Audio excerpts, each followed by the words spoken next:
Este programa tem o patrocínio de Seabra Foods.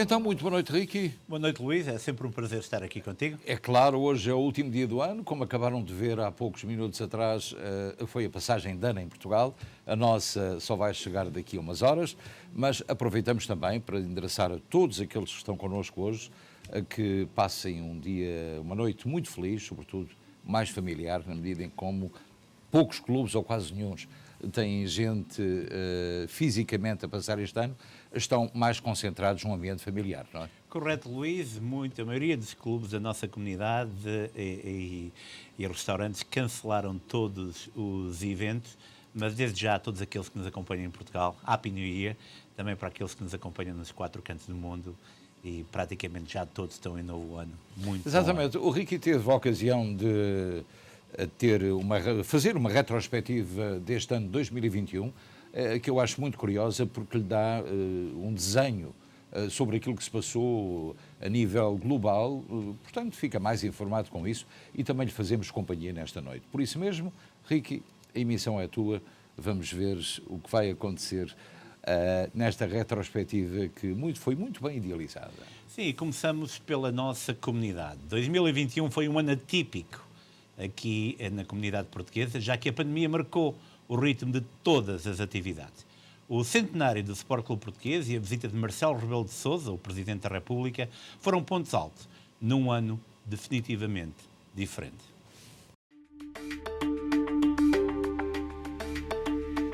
« 2021 foi um ano atípico. Como atípica, aparenta ser esta pandemia, no seio da nossa comunidade.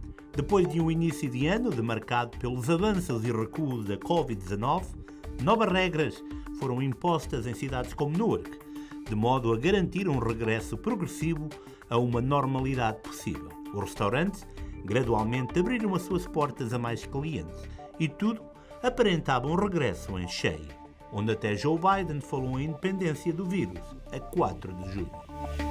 A nível comunitário, muitas organizações celebraram mais um ano virtualmente. Foi o caso do PISC, em Elizabeth, que celebrou 99 anos, e do Vasco da Gama, em Bridgeport, Connecticut, que assinalou 90 anos. Em Newark, em ano de centenário, o Sport Clube Português teve direito a placa de rua, o mesmo acontecendo com o PISC, na cidade de Elizabeth. A nível desportivo, os sportinguistas nos Estados Unidos celebraram com pompa e circunstância a vitória no Campeonato dos Leões. É um grande momento. É a festa leonina aqui no Lar dos Leões. É um momento único. 19 anos depois. 19 anos depois, os adeptos daqui atrás. Um momento único. A festa dos adeptos.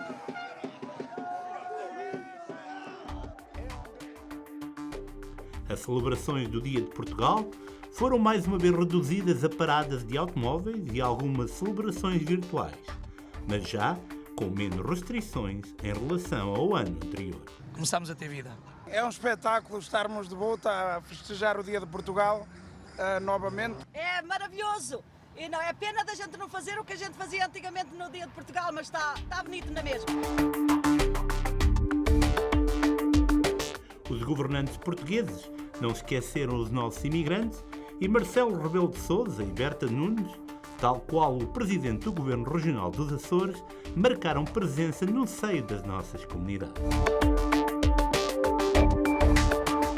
A nível político, Armando Fontoura, Alberto Santos e Eliana Pintor Marim, entre outros, venceram as eleições e foram reconduzidos nos seus respectivos cargos.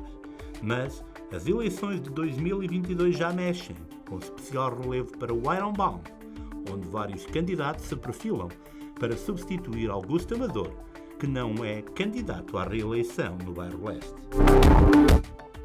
A gala do centenário do Sport Clube Português tinha tudo para encerrar o ano de 2021 em beleza, onde até nem faltou o governador de New Jersey. Mas Mas outra vez a pandemia, agora com a variante Omicron, decidiu voltar a marcar o passo das nossas vidas. Pelo menos até 2022.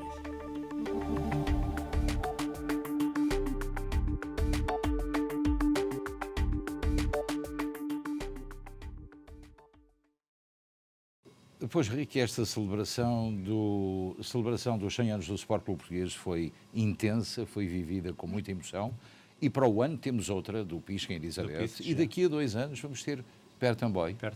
E sucessivamente, porque os clubes começam a envelhecer e a chegar ao E temos, não podemos esquecer, temos também o Marítimo Mortoense, que vai celebrar, portanto, eu diria que 1921 tudo começou com o Sport Clube Português, mas agora temos muito para celebrar e somos uma comunidade viva, num ano atípico, muito bem dito. É isso mesmo.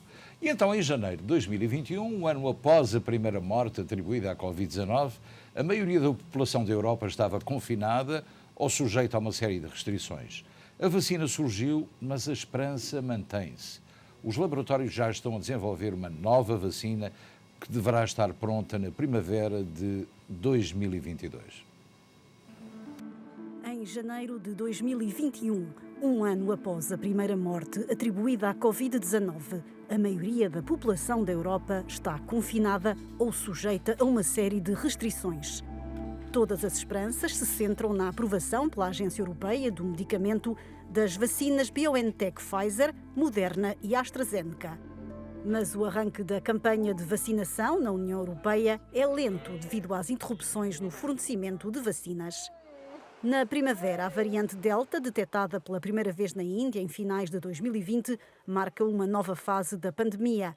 Hospitais sobrelotados e falta de oxigênio. A variante Delta é mais transmissível do que a estirpe do vírus original e espalha-se mais depressa pelo mundo. Em junho, o Parlamento Europeu aprova o certificado digital para a Covid-19. O documento prova que a pessoa respeita um dos 3 critérios, está vacinada, recuperou da doença ou tem um teste negativo. O objetivo é facilitar a circulação das pessoas. Pouco a pouco, a maioria dos países europeus exige um passe sanitário para aceder a vários locais. Uma obrigação que suscita protestos em várias cidades europeias. Milhares de pessoas protestam contra o passe sanitário e a obrigatoriedade da vacina. O movimento anti-vacina alicerça-se numa desconfiança geral em relação aos governos e nas teorias da conspiração divulgadas em grande parte por organizações de extrema-direita. Julho marca o fim progressivo das restrições um pouco por toda a Europa. A Grã-Bretanha celebra o que chama de Dia da Liberdade. No final de agosto, com 70% dos adultos totalmente vacinados, a Presidente da Comissão Europeia recomenda prudência e a continuação da campanha de vacinação para evitar uma nova onda de infecções e impedir o aparecimento de variantes. No outono, a Europa volta a estar no epicentro da pandemia. Os casos de Covid-19 disparam dramaticamente nos países da Europa de Leste, onde as taxas de vacinação são baixas. Países como a Alemanha e a Áustria lutam contra o vírus. A maioria dos doentes internados nos cuidados intensivos são pessoas não vacinadas. Outro desafio, a variante Omicron da Covid-19. A nova mutação, que pode ser mais perigosa, foi identificada na África do Sul. O presidente do país afirma que se trata de um alerta e que é preciso pôr fim à desigualdade no acesso às vacinas. Os laboratórios estão a desenvolver uma nova vacina que deverá estar pronta na primavera, mas garantem que, apesar da menor eficácia contra a Omicron, as atuais 3 doses continuam a ter um efeito protetor. E se o ano de 2021 era um ano de esperança de combate à Covid-19, Ricky, este ano, 2022, ainda nos deixa muita preocupação pela disseminação desta variante Omicron. Correto, Luís, esta variante veio alterar tudo e veio, acima de tudo, mostrar que há muito trabalho ainda a fazer. Estas variantes obrigaram países a voltar a fechar fronteiras e a reintroduzir medidas restritivas no combate a esta pandemia.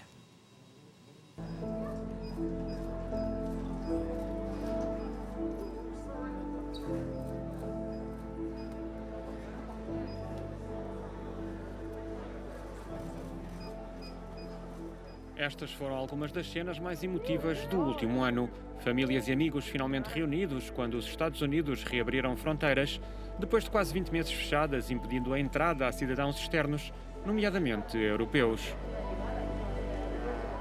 Fomos penalizados, perdemos muitas coisas. Perdi o nascimento de uma das minhas netas e não vi durante todo esse tempo os meus outros netos nem os meus filhos.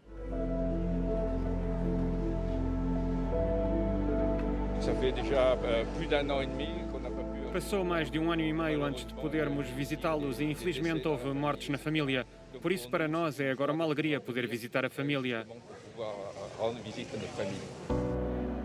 Em 2020 começaram a avançar programas de vacinação contra a Covid-19, junto com a esperança de um regresso à normalidade. Retomaram-se as viagens, as fronteiras reabriram e as economias começaram novamente a crescer. A recuperação económica era significativa e pessoas e negócios estavam ansiosos em deixar para trás o pesadelo da pandemia. Mas depois chegou a variante Delta, que forçou os países a fechar novamente fronteiras. E a descoberta da Omicron motivou ainda mais restrições e interdições de viagem, representando um novo golpe duro na moral de todos. A Áustria foi o primeiro país da Europa Ocidental a reintroduzir um confinamento total devido à Covid-19. Pudemos abrir durante uma semana e depois tivemos 3 semanas de confinamento. Isso significou uma grande perda de rendimentos, mas esperamos aguentar-nos de forma adequada. O fim do confinamento foi, entretanto, decretado, mas muitas restrições mantidas na Áustria. E agora são os Países Baixos que estão confinados numa época natalícia que, tal como há um ano, está rodeada de incertezas. E, sobretudo, a Europa sofreu e está a sofrer muito com esta pandemia. As esperanças para este ano de 2022 eram muitas, mas, como tu disseste bem, ainda há um longo caminho a percorrer. Há um longo caminho a percorrer porque, para além desta realidade que diz respeito à Covid-19, há agora também as diferenças sociais, as guerras, e vamos, porque não, aqui aos Estados Unidos, onde houve uma troca de liderança. Exatamente, como todos sabem, os Estados Unidos conheceram um novo líder, Joe Biden, sucedeu a Donald Trump, com as promessas de sarar um país muito dividido e reatar alianças políticas além fronteiras. Vamos até onde quiserem, mas acho que agora é para irmos até ao Capitólio. Um terremoto abalou as fundações da democracia americana a 6 de janeiro de 2021. Milhares de apoiantes de Donald Trump invadiram o Capitólio em Washington. O discurso do então presidente norte-americano foi entendido por muitos como ordem para impedir o Senado de validar os resultados das eleições presidenciais. Trump chamou-lhes mesmo um roubo. Seguiram-se episódios de violência que levaram à retirada dos senadores presentes no edifício e à morte de 5 pessoas. Com o país ainda em choque, Joe Biden tomou posse como 46º presidente dos Estados Unidos e Kamala Harris tornou-se na primeira mulher vice-presidente. Numa cerimónia manchada pela pandemia e pelos receios de um ataque, Biden apelou à unidade. Este é o nosso momento histórico de crise e desafio. Devemos seguir o caminho da unidade e enfrentá-lo juntos como os Estados Unidos da América. Biden cumpriu apenas algumas das promessas eleitorais feitas para os primeiros 100 dias de mandato e rapidamente os seus ambiciosos planos de despesas abriram fendas entre os democratas. Em junho, Biden fez a primeira viagem oficial ao estrangeiro e iniciou uma digressão europeia onde quis deixar claro que a América está de volta. Durante a cimeira do G7 no Reino Unido, tentou sarar os danos causados às relações transatlânticas durante a era Trump e fez o mesmo dias mais tarde na cimeira da NATO, onde descreveu a China como um novo grande desafio para a aliança. Na mesma semana, encontrou-se na Suíça com o presidente russo, a quem semanas antes tinha chamado um assassino, dando origem a uma crise diplomática. No final, Biden apelou a uma relação mais previsível entre as duas nações e Putin considerou a reunião construtiva. Em setembro, Biden anunciou uma aliança militar com a Austrália e o Reino Unido com o objetivo de conter a China. Quem não gostou foi França, que viu cancelada uma compra multimilionária de submarinos e os seus equipamentos preteridos pelos dos Estados Unidos. Durante a cimeira do G20 em Roma, o presidente norte-americano pediu desculpa a Emmanuel Macron. Um dia depois, já na COP26, Estados Unidos e China, os maiores emissores de CO2 do planeta, concordaram em cooperar para a mitigação da emergência climática. Um pacto ambíguo e decepcionante para muitos. Mais tarde, Biden teve uma longa conversa virtual com Xi Jinping, mas apesar da iniciativa diplomática, ficou evidente para os presidentes que, quando o tema é Taiwan, um abismo separa as duas superpotências mundiais. E não é só o Taiwan, é também a questão da Rússia com a Ucrânia, porque, embora tivesse havido há 2 dias atrás uma reunião telefónica ou de videoconferência entre Joe Biden e o presidente chinês, a verdade é que não só a Rússia como a China são duas frentes que Joe Biden vai ter que enfrentar com muita vigorosidade e, sobretudo, com muita esperança de não haver uma guerra. Sim, Luís, e em maio, outra frente de tensão. 11 dias de violência assolaram a Palestina e o Líbano. O Líbano, que é um país dividido entre cristãos e muçulmanos, que foi palco de violência e dos interesses de potências estrangeiras. O momento mais esperado da viagem do Papa Francisco ao Iraque. A Euronews recorda a atualidade do Médio Oriente em 2021. Em maio, na parte ocupada de Jerusalém, o despejo de famílias palestinianas do bairro Sheikh Jarrah desencadeou 11 dias de violência. Os incidentes foram descritos como os mais graves dos últimos anos. Mais de 230 palestinianos perderam a vida, incluindo 65 menores. Do lado israelita, há registro de 12 mortos. As tensões foram exacerbadas pela assinatura dos acordos de Abraham, negociados em 2020 pela administração Trump, para normalizar as relações entre Israel e 4 países árabes, os Emirados, o Bahrein, Marrocos e o Sudão. O acordo foi visto como uma forma de fortalecer Israel. A violência acabou por dar lugar a uma trégua mediada pelo Egito. Israel, o Hamas e a Jihad Islâmica comprometeram-se a respeitar o cessar-fogo e os dois lados celebraram a sua própria vitória. A crise no Líbano, um país dividido entre cristãos e muçulmanos, palco de violência e dos interesses de potências estrangeiras. A 14 de outubro, uma manifestação convocada pelos xiitas do movimento Amal e pelo Hezbollah degenerou em violência. No centro da discórdia, o papel do juiz Tarek Bitar na investigação da violenta explosão no porto de Beirute, em agosto, que matou 215 pessoas e fez mais de 6.500 feridos. O juiz quis interrogar líderes políticos que não compareceram em tribunal. O Hezbollah, suspeito de envolvimento no incidente, acusou o juiz de politizar a investigação. O governo de Najib Mikati, nomeado após um ano de impasse político, enfrenta uma situação catastrófica. O Banco Mundial classificou a crise económica e financeira do Líbano como uma das piores de sempre da história, com 1 milhão de libaneses em situação de insegurança alimentar. O Líbano acolhe 1.500.000 refugiados sírios. 2021 foi o ano da primeira visita de um Papa ao Iraque. O momento mais esperado da viagem foi o encontro em Najaf com o Ayatollah Ali al-Sistani, a mais alta autoridade religiosa xiita do país. Al-Sistani, 90 anos, nascido no Irão, é um religioso reconhecido pelos iraquianos e pelos fiéis xiitas. Tem influência na política, mas não pretende substituir os políticos. O Papa visitou as ruínas de uma igreja em Mossul, que esteve nas mãos do grupo terrorista Daesh. Dos cerca de 1.500.000 cristãos que viviam no Iraque antes da invasão dos Estados Unidos, em 2003, restam hoje cerca de 300.000. O Papa rezou uma missa na região curda do Iraque e entoou Salam Salam, que significa paz em árabe. Foi muito importante a visita do Papa ao Iraque, mas a questão climática foi talvez aquela que mais tentou acordar a comunidade internacional.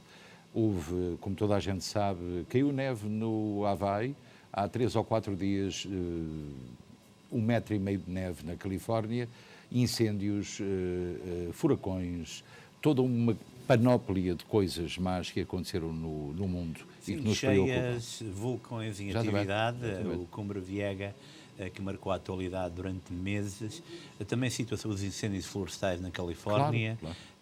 Digamos que 2021 ficou marcado por uma grande intensidade dos protestos contra a falta de ações concretas para lidar com essa crise climática.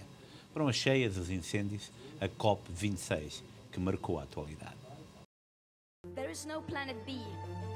2021 fica marcado pela intensidade dos protestos contra a falta de ações concretas para lidar com a crise climática. Na COP26 houve encenações dramáticas para ilustrar os riscos das alterações climáticas para muitos países. Em várias cidades europeias, as pessoas começaram a viver na pele os efeitos do aumento constante dos gases com efeito de estufa. Para os cientistas, os efeitos das alterações climáticas na Europa e no mundo estão à vista, e um dos exemplos são os eventos climáticos extremos. Semanas após as inundações mortíferas na Bélgica e na Alemanha, os cientistas do painel intergovernamental sobre alterações climáticas confirmaram que os eventos climáticos extremos estão a tornar-se mais frequentes e mais intensos.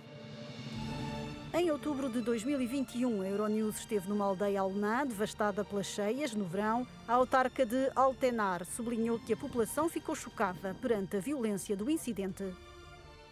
Cornélia Weigand afirmou que a população estava preparada para viver a inundação do século, mas nunca ninguém tinha visto uma tal quantidade de água. 10 metros de altura era algo impensável.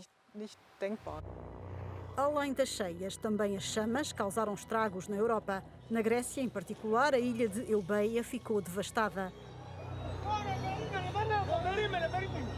Ao mesmo tempo, em 2021, as ondas de calor bateram recordes. Em Siracusa, na Sicília, em Itália, a temperatura chegou aos 48,8 graus, um novo recorde europeu com consequências graves para a saúde da população. Uma médica italiana sublinhou que mesmo as pessoas que estão numa situação de risco, como os idosos ou os doentes crónicos, muitas vezes não veem a crise climática como um problema grave. No entanto, há um grande aumento da mortalidade durante as ondas de calor. Ainda em 2021, em novembro, os líderes mundiais reuniram-se em Glasgow para a conferência COP26. O encontro foi descrito como a última oportunidade para travar o aumento das emissões de gases com efeito de estufa, de modo a que o aumento da temperatura não ultrapasse os 1,5 graus em relação à média da era pré-industrial. Um momento que ficou aquém das expectativas para numerosos ativistas que denunciaram a hipocrisia dos líderes políticos, o peso dos lobbies dos combustíveis fósseis e a falta de estímulos financeiros dos países ricos para incentivar a economia verde nos países em desenvolvimento. E a COP26 ficou mesmo aquém das expectativas, mas os líderes mundiais viraram-se para outro planeta. E o turismo espacial, Luís? O turismo espacial foi algo que os nossos antepassados, ou pelo menos gente, há 20 anos nunca imaginaria que pudesse acontecer. O turismo espacial foi em 2001 ou 2021, diria eu, uma das grandes novidades. Viagens milionárias e a exploração do planeta Marte marcaram o ano. Enquanto os viajantes amadores se divertiam, os profissionais trabalharam mais um ano na Estação Espacial Internacional em envelhecimento. 2021 foi o ano de arranque para o turismo espacial. O britânico Richard Branson foi o primeiro multimilionário a sair por breves momentos da atmosfera este ano. 9 dias depois, o americano Jeff Bezos voou 20 km mais alto na sua cápsula espacial Blue Origin. Chegamos a uma nova era de viagens de lazer orbitais para os ricos e famosos. Oh, wow. I can't believe this. É o início de uma era completamente nova. Calculo que em 7, 8 anos haja mais turistas a voar para o espaço do que astronautas, no sentido clássico. E sim, este é o início de uma era completamente nova. Enquanto os viajantes amadores se divertiam, os profissionais trabalharam mais um ano na Estação Espacial Internacional, em degradação. Durante 6 meses, o astronauta da Agência Espacial Europeia, Thomas Pesquet, conduziu centenas de experiências e, nos tempos livres, falou com os fãs nas redes sociais. Já o homólogo alemão, Matthias Maurer, apanhou um susto com os destroços espaciais após a Rússia ter disparado um míssil contra um dos seus velhos satélites. Apesar dos riscos, o sonho de ser um explorador espacial com as despesas pagas continua a inspirar muita gente, com a ESA a registrar 22 mil candidaturas para os 6 empregos de astronauta que está a oferecer. Estou muito feliz com esta enorme resposta, porque mostra que os jovens ainda acham o espaço espetacular e sonham tornar-se astronautas. Acho isso fantástico. O objetivo é que o astronauta do futuro caminhe um dia em Marte. Este ano, porém, os terráqueos concentraram-se em povoar o planeta vermelho com robôs e satélites. Foi o caso da primeira missão interplanetária dos Emiratos, que em fevereiro lançaram a sonda Hope para estudar a atmosfera marciana. No verão, a China reivindicou outra estreia espacial. À primeira tentativa, o robô Jiron pisou solo marciano, cumprindo os objetivos científicos. O robô Perseverance da NASA não só aterrou em segurança, como também pilotou um pequeno helicóptero em Marte para recolher amostras de solo e regressar à Terra em um dia. E na Terra, 2021 foi o ano em que as imagens da órbita mudaram a conversa sobre as alterações climáticas. Graças à tecnologia espacial, nunca estivemos tão cientes de como a atmosfera e a superfície do nosso planeta estão a mudar em resultado da atividade humana. Ricky, nós ficamos estupefactos quando vemos isto e não nos lembramos que a Estação Espacial Internacional também envelhece. Daí que 2021 tivesse havido uma série de problemas relacionados com as casas de banho dos astronautas, alguns artifícios tiveram que ser mudados. Portanto, é necessária uma recuperação, uma modernização da Estação Espacial Internacional, quando outros países já avançam para outros limites. Eu tive uma conversa há dias com uma pessoa sobre este tema, que fez uma analogia com quando uma pessoa vai, por exemplo, a um país, ao México, e vai a um resort. No resort tu tens tudo, mas depois quando chegas cá fora ficas um bocadinho perdido. E foi tal e qual assim. Se 2020 foi um ano diferente de qualquer outro no mundo do desporto, devido às restrições da Covid-19, 2021 também testou fãs e atletas até ao limite e ainda assim conseguiu produzir uma série de momentos considerados notáveis. Realizados no meio de uma pandemia, sem público e rejeitados por muitos residentes locais devido às preocupações de segurança, os Jogos Olímpicos de Tóquio apresentaram grandes desafios logísticos.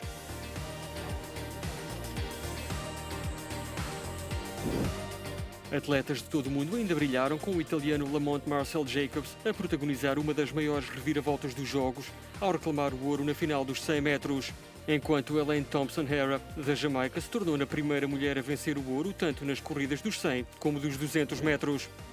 Na piscina, Ahmed Afnaoui, da Tunísia, de 18 anos, mostrou ao mundo do desporto que os contos de fadas podem tornar-se realidade ao vencer os 400 metros estilo livre, e atletas como Caleb Dressel, Emma McKeon, Katie Ledecky e Ariarne Titmus estiveram todos à altura das expectativas nos eventos de natação.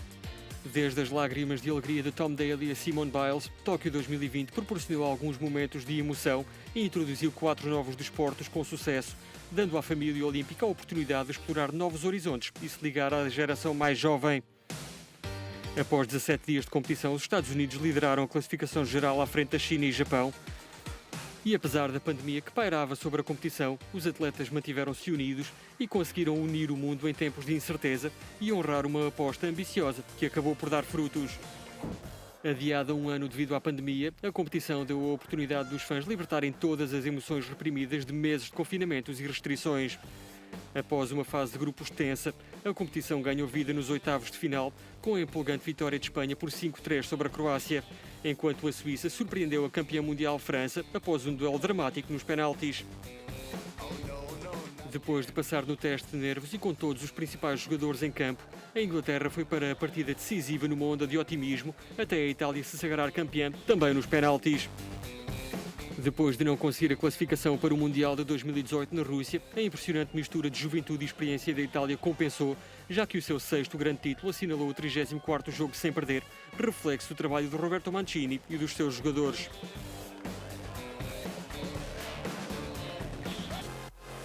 Depois de afirmar o seu domínio no Open da Austrália, França e em Wimbledon, Novak Djokovic teve a oportunidade de se tornar no primeiro homem em mais de 50 anos a vencer todos os 4 grandes slams de ténis, quando enfrentou Daniil Medvedev na final do Open dos Estados Unidos.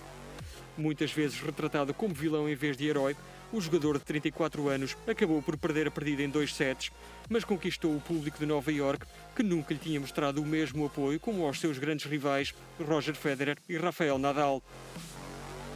Os 3 pesos pesados estão empatados com 20 títulos do Grand Slam, rumando a um novo ano que pode ser emocionante para os fãs do desporto em todo o mundo, com o Campeonato do Mundo de Futebol no Qatar e os Jogos Olímpicos de Inverno em Pequim, alguns dos eventos que nos vão manter em suspense em 2022. O impacto da pandemia no encerramento de espaços e o desenvolvimento tecnológico marcaram o ano artístico, com eventos e obras de arte digitais a oferecer novas soluções ao público.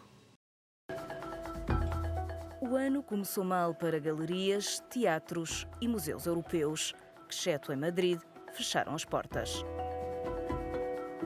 De Londres a Paris, Roma, Berlim, Atenas e Amsterdão, só na primavera é que as principais instituições culturais voltaram a estar abertas ao público, com restrições sanitárias ainda em vigor no final do ano.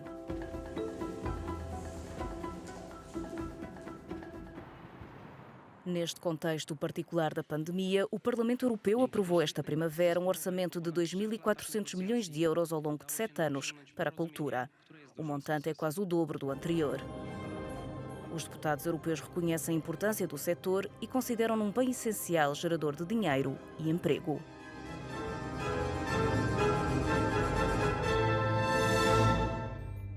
Também o mundo da moda está em mudança.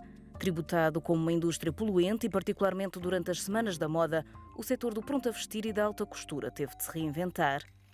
Durante os primeiros 6 meses do ano, os desfiles foram virtuais. Em setembro, as semanas da moda em Milão, Nova Iorque e Paris foram retomadas. No entanto, as apresentações deste inverno podem vir a ser comprometidas por uma nova vaga de Covid. No mercado da arte, os leilões voltaram a bater recordes este ano. Em janeiro, um Botticelli foi vendido por mais de 80 milhões de euros e este Basquiat tornou-se na obra de arte contemporânea mais cara do mundo ao ser vendida por mais de 10 milhões de euros. Mas a grande tendência este ano foram as NFT, obras de arte digitais que recorrem à tecnologia blockchain e estão agora a bater recordes em leilão. O altar da fama neste meio pertence ao americano Beeple, considerado o artista vivo mais valioso. Já no mundo analógico, um dos principais acontecimentos do ano é o regresso das obras de arte aos países de origem, outrora colonizados ou saqueados pelas potências coloniais e ocupantes. O Reino Unido iniciou o movimento com o regresso de um bronze à Nigéria este outono. A Alemanha planeia seguir-lhe os passos no próximo ano e França contou com a presença do presidente Macron para entregar ao Benin 26 obras de arte saqueadas do país africano há mais de 100 anos.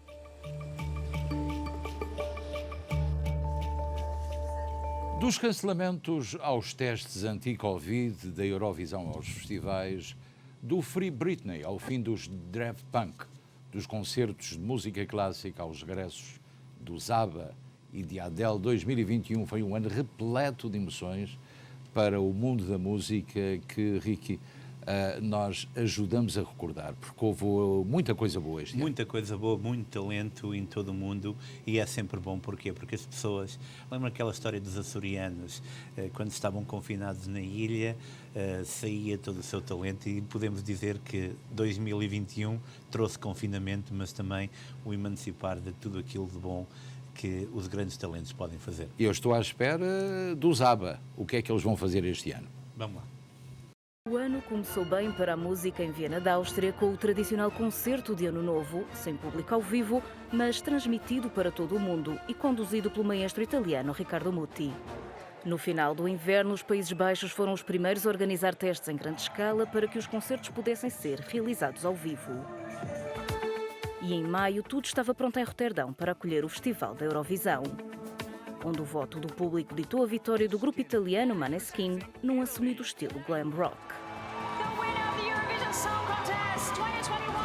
A próxima Eurovisão será realizada em Turim no mês de maio, se tudo correr bem.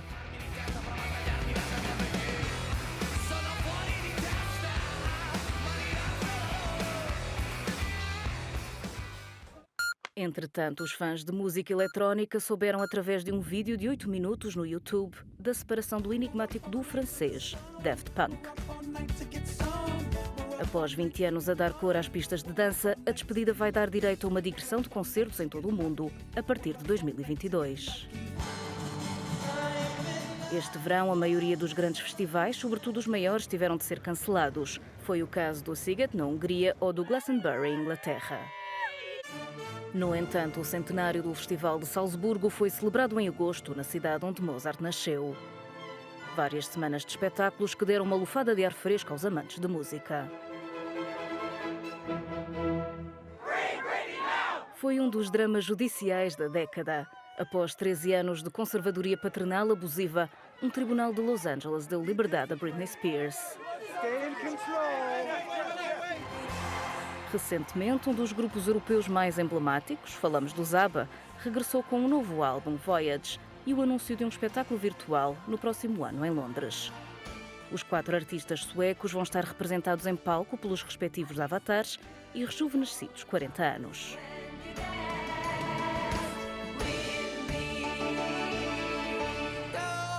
Terminamos com outro regresso, desta vez o de Adele, que este outono, após 6 anos de ausência, voltou com um novo álbum a bater recordes de vendas e o anúncio de muitos concertos por vir.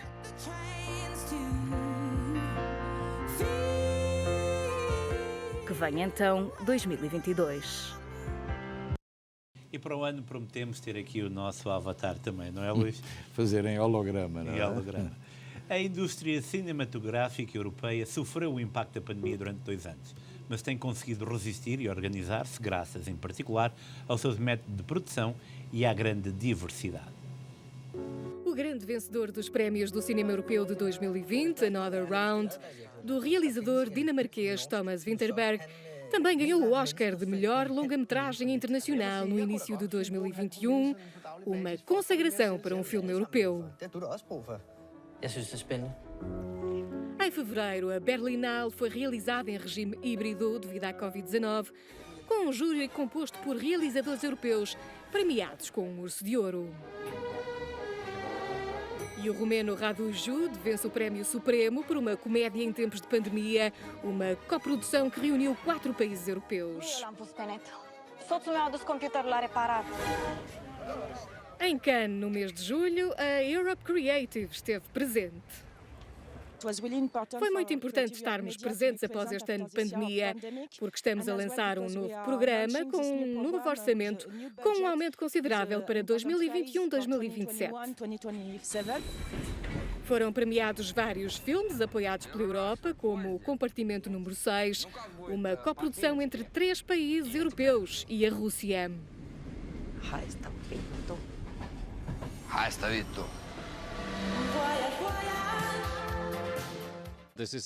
Esta é a primeira coprodução menor da Rússia, por isso tivemos o filme, do início ao fim, na Rússia, entre São Petersburgo e Murmansk. Quo Vadis Aida, O Pai, Flea, os principais filmes em exibição ou premiados em Berlim pela Academia, no final do ano, são na sua maioria coproduções europeias. Na Europa, claro, temos um sistema muito forte quando se trata de financiamento público que não se desvanece de repente.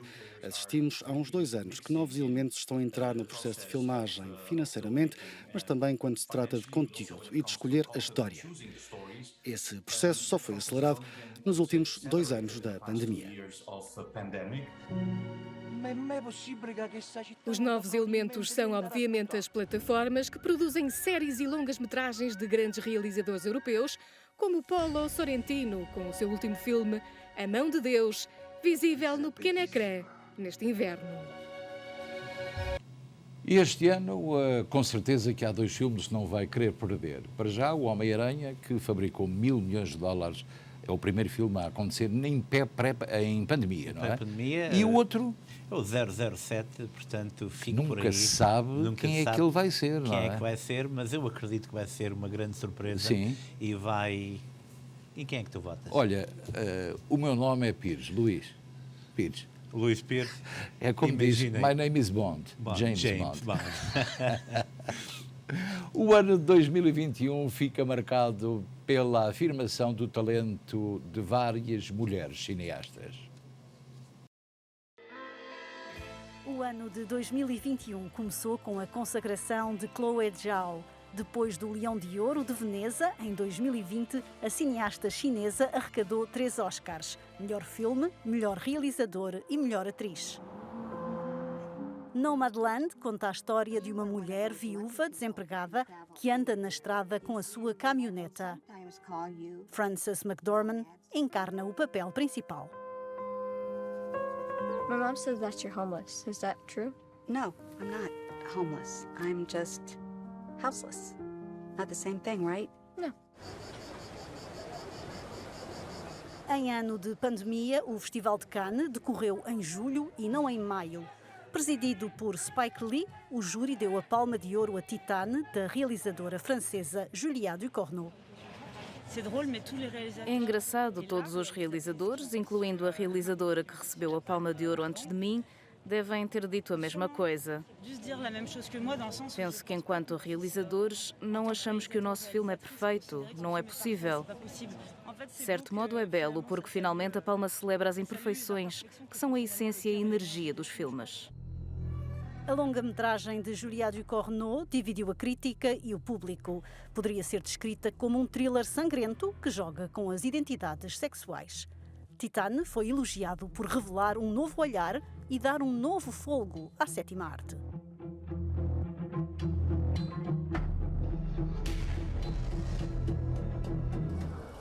Também em Veneza, as realizadoras estiveram em destaque. A francesa Audrey Diwan recebeu o Leão de Ouro pelo filme L'Événement. A longa-metragem retrata o aborto impossível de uma jovem mulher em França nos anos 60 do século XX. Este filme foi um pouco como um grito. Tentei ver até que ponto iria ressoar. E esta noite sinto que estou a ser ouvida. Je veux poursuivre mes études. Allez-vous-en, mademoiselle. Nous n'avons plus rien à nous dire. L'Événement segue a história de Anne, uma estudante francesa que faz tudo para conseguir fazer um aborto clandestino, para poder continuar a estudar e escapar ao destino de uma família pobre na França patriarcal do general Charles de Gaulle. A atriz franco-romena Ana Maria Bartolomé desempenha o papel principal. No outono, em Lyon, a realizadora neozelandesa Jane Campion foi distinguida com o Prémio Lumière, descrito como uma espécie de Prémio Nobel do Cinema, atribuído na cidade dos Irmãos Lumière.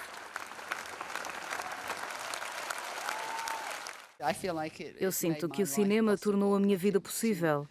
Crescer com o cinema foi muito importante para mim. Eu olhava para adultos incríveis que tinham uma grande imaginação e que respondiam a grandes questões como: por que estamos aqui? É possível amar? Quem sou eu? De que é feito o futuro? No seu mais recente filme, O Poder do Cão, Jane Campion retrata um cowboy brutal e machista que esconde um segredo. Uma produção da Netflix para ver na plataforma norte-americana de streaming.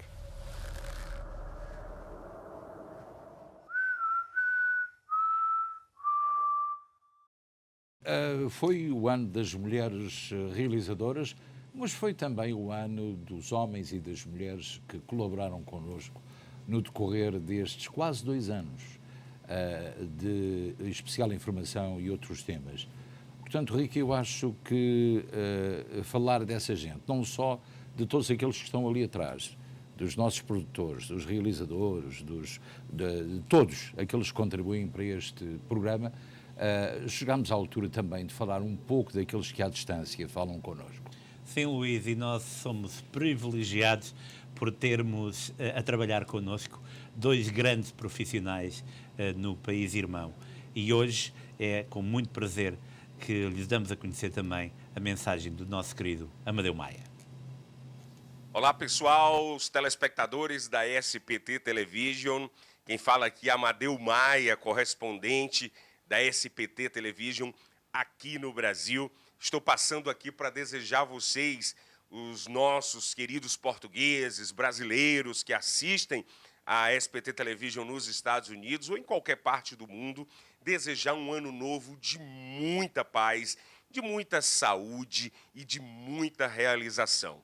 Nossos votos são que, em 2022, a gente cuide mais um dos outros, vamos passar por esses momentos terríveis dos últimos 2 anos de pandemia e que venha aí muita paz e, principalmente, muita saúde para nós. Feliz Ano Novo, feliz 2022 para todos os telespectadores da SPT Television. O grande Amadeu Maia, muitas felicidades para ti também. E também no Brasil, Evandro Araújo foi outro dos nossos colaboradores com um trabalho excepcional. Olá, Rick. Olá, Luiz. O Brasil não vai sentir saudades de 2021. Além da Covid-19 e de toda a tragédia que ela provocou no primeiro semestre deste ano, o Brasil também foi notícia no cenário mundial por causa de problemas ambientais, racismo e violência. E se o fim de ano é o momento ideal para renovarmos nossas esperanças para o futuro melhor, este ano o brasileiro precisará de muito mais entusiasmo. 2022 já começa com o país dividido, polarizado, por causa das eleições presidenciais marcadas para o mês de outubro. Além disso, o país também vive um momento delicado na economia, com inflação crescente e desemprego em alta. Com tudo isso, é certo que nós teremos muitas notícias aqui para o Especial Informação ao longo de 2022. Boas festas para vocês aí no estúdio e para todos que nos acompanham. Evandro Araújo, muito obrigado. E este trabalho, este projeto, começou há 2 anos, graça e obra do Luís, e eu desde já ele é o nosso grande mentor. Muito obrigado, Luís. Conta também com um apoio fenomenal de toda a equipa que produz, que realiza este programa, mas também dos nossos colaboradores, Francisco Viveiros, Fernando Rosa, Miguel Ávila, Carlos Abreu e tantos outros que, espalhados pelos Estados Unidos, sempre nos acompanharam, para além de que aqueles que em Portugal, na Suíça, na Austrália, sempre deram o seu contributo para que nós, todos os dias, possamos levar até si o melhor das notícias na nossa língua, em português. Sim, e os parabéns ao Ricky pela compilação e coordenação deste programa, foi magnífico. E espero que os telespectadores continuem a ver o Especial Informação e a SPT, porque afinal de contas, este ano, 2022, prometemos que vai ser um ano diferente, com uma imagem diferente da SPT e ainda com mais informação e, sobretudo, com uma vontade muito grande de fazer mais e melhor por esta estação e por esta comunidade. Portanto, o que é que nós vamos desejar a todos os nossos telespectadores aqui nos Estados Unidos que ainda não passaram o seu fim de ano? Estamos a praticamente 4 horas. Tenham uma ótima noite, muito feliz, cuidem-se e, acima de tudo, sejam felizes. E aqueles que estão a ver-nos em Portugal, para eles que já passaram a passagem de ano, também um bom ano para todos eles. Portanto, em nome de toda a equipa... Muito boa noite, até amanhã. Se Deus quiser, claro.